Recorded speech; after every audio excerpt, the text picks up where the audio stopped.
Assalamualaikum warahmatullahi wabarakatuh. Perkenalkan, nama saya Salsabila Cahya dari kelompok 4.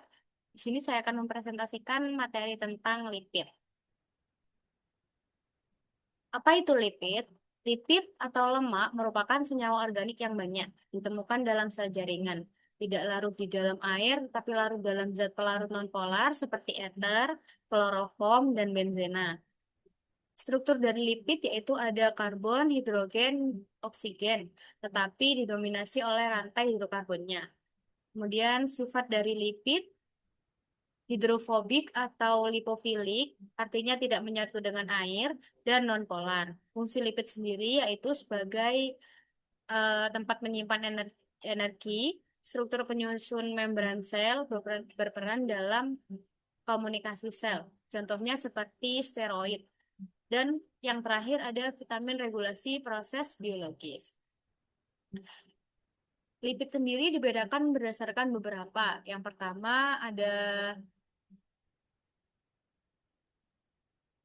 lipid sederhana atau lemak yang tersusun dari karbon, hidrogen, dan oksigen saja. Struktur dari lipid sederhana sendiri yaitu tiga rantai asam lemak ditambah dengan gliserol. Contohnya seperti lemak atau trigliserida, minyak, atau wax. Gliserol merupakan senyawa alkohol dengan tiga atom karbon sebagai backbone atau pengikat dan berikatan dengan asam lemak via ikatan ester. Asam lemak sendiri ada tiga, asam lemak esensial, non-esensial, asam lemak jenuh, dan tidak jenuh.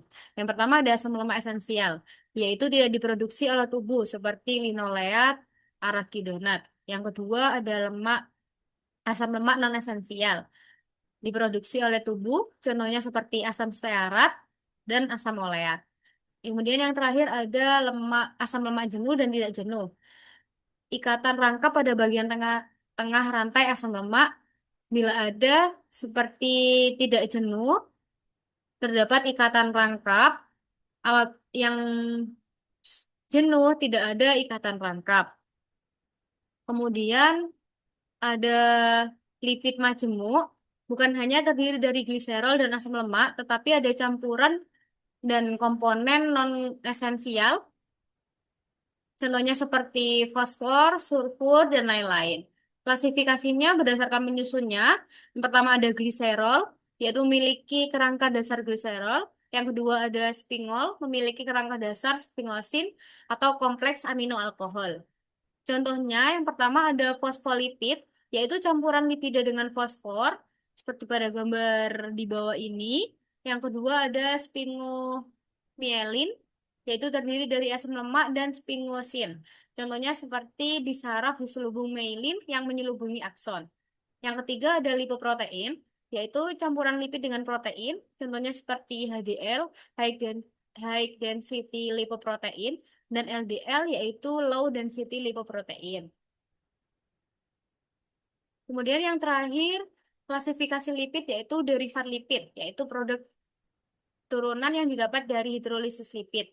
Contohnya seperti konjugat asam lemak, gliserol, steroid, vitamin, mikronutrien larutan lemak seperti vitamin A, D, E, dan K, dan hormon. Berikut saya akan menjelaskan tentang identifikasi lipid berdasarkan beberapa jurnal. Ada tiga jurnal yang kita identifikasi. Yang pertama yaitu jurnal satu dengan judul Uji Lipid pada Minyak Kelapa, Margarin, dan Gliserol. Pada uji ini, bahan yang diuji yaitu minyak kelapa, margarin, dan gliserol.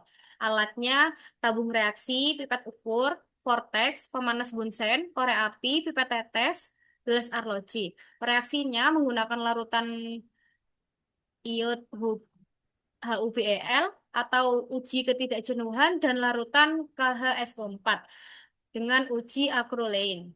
Identifikasi lipid dalam jurnal ini dilakukan dengan menggunakan dua metode utama, yaitu uji ketidakjenuhan yang digunakan untuk mengetahui asam lemak yang diuji merupakan asam lemak jenuh atau asam lemak tidak jenuh, dan uji acrolein.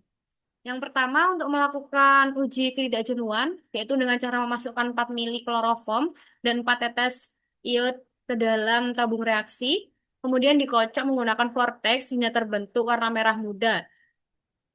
Yang kedua, memasukkan 1 mili minyak kelapa, 1 sendok margarin, dan 1 mili ether, dan 1 mili air sabun ke dalam masing-masing tabung reaksi. Kemudian, tiap tabung reaksi ditambahkan larutan A, yaitu larutan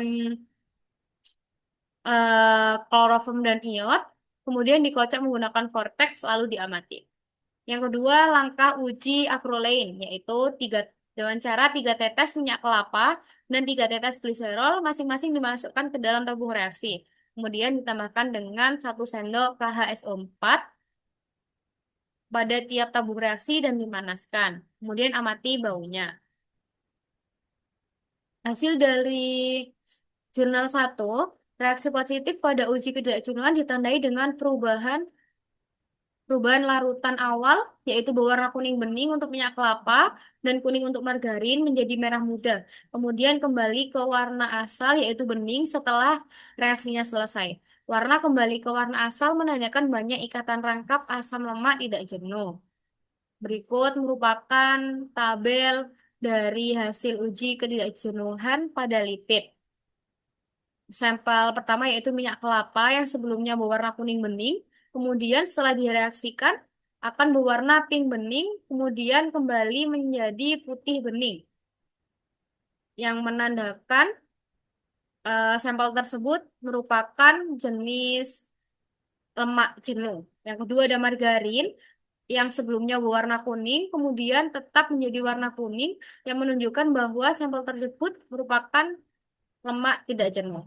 Pada hasil percobaan ini, uji ketidakjenuhan minyak kelapa positif mengandung asam lemak jenuh yang ditandai dengan hilangnya warna merah muda, sedangkan margarin positif memiliki kandungan asam lemak tidak jenuh karena warna margarin tetap kuning. Kemudian, reaksi positif pada uji acrolein ditandai dengan adanya bau tengik atau menyengat dan asap putih menunjukkan terjadinya dehidrasi gliserol dan pembentukan acrolein. Berikut merupakan tabel dari hasil uji acrolein pada lipid dengan sampel minyak kelapa yang sebelumnya berbau seperti minyak, kemudian setelah direaksikan akan baunya seperti tengik atau menyengat yang menunjukkan bahwa sampel minyak kelapa positif acrolein. Kemudian ada gliserol yang sebelumnya tidak berbau, kemudian ada bau tengik yang menunjukkan bahwa gliserol positif acrolein. Yang kedua ada identifikasi jurnal 2 dengan judul uji kualitatif lipid. Bahan yang diuji yaitu minyak kelapa, alatnya tabung reaksi, pipet tetes, gelas ukur, penjepit tabung, bunsen, cawan, mortar, reaksi dan bahan tambahan lainnya yaitu etanol, iodium, kloroform, mentega, dan aqueous. Identifikasi lipid dalam jurnal ini dilakukan untuk menggunakan 2 metode utama, yaitu uji kelarutan dan uji kejenuhan. Uji kelarutan dengan mengamati kelarutan sampel pada pelarut nonpolar seperti ether atau kloroform, serta ketidaklarutan dalam air dan etanol. Jika larut dalam pelarut nonpolar dan tidak larut dalam air atau etanol, menunjukkan bahwa sampel tersebut menunjukkan keberadaannya lipid. Kemudian ada uji ketidakjenuhan yang melibatkan reaksi dengan reagen untuk mendeteksi ikatan rangkap dalam lipid. Perubahan warna atau penyerapan menunjukkan adanya ikatan rangkap yang merupakan ciri lipid tak jenuh. Langkah uji kelarutan, yang pertama siapkan 3 tabung reaksi, masing-masing diisi dengan aqueous, etanol, dan kloroform sebanyak 2 mili. Kemudian teteskan sampel minyak kelapa ke masing-masing tabung reaksi, dan amati tingkat kelarutan minyak pada masing-masing pelarut. Yang kedua, langkah untuk uji ketidakjenuhan, dengan siapkan 3 tabung reaksi, masing-masing diisi dengan minyak kelapa baru, minyak kelapa bekas, dan mentega sebanyak 1 mili. Kemudian tambahkan 1 mili kloroform dan 3 tetes iodium. Kemudian amati perubahan yang terjadi pada percobaan ini. Hasil dari uji jurnal yang kedua ini menunjukkan bahwa minyak kelapa tidak larut dalam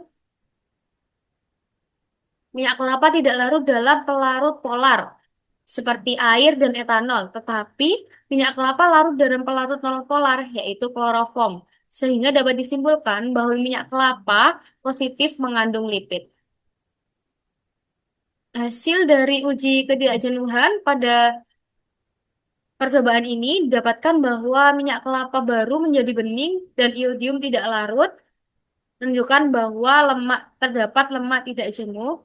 Lalu minyak kelapa bekas menjadi keruh tetapi iodium tidak larut, menunjukkan adanya lemak jenuh, sedangkan mentega berubah dari yang awalnya berwarna kuning menjadi merah, menunjukkan bahwa mentega lemak jenuh.